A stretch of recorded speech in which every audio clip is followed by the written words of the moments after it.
আর গাছের গোড়ায় ধনেপাতা গাছ বেরিয়েছে। ধনে পাতা গাছ বেরিয়েছে।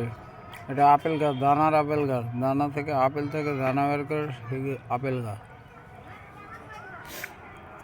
আপনারা এই গাছগুলো দেখে লাইক কমেন্ট শেয়ার করুন। এর থেকে যা ইনকাম আসবে একটা গরিব অসহায় মানুষের ডাক্তার দেখানোর কাজে লাগবে।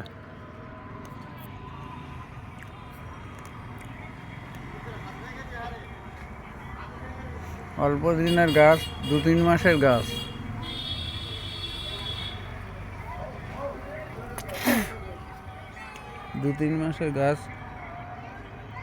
কত সুন্দর গাছগুলো তৈরি হয়েছে। আপনারা এই ভিডিওটা দেখে শেয়ার করুন, লাইক করুন, কমেন্ট করুন। এর থেকে যদি ইনকাম আসে একটা গরিব অসহায় মানুষের ডাক্তার দেখানোর কাজে লাগবে।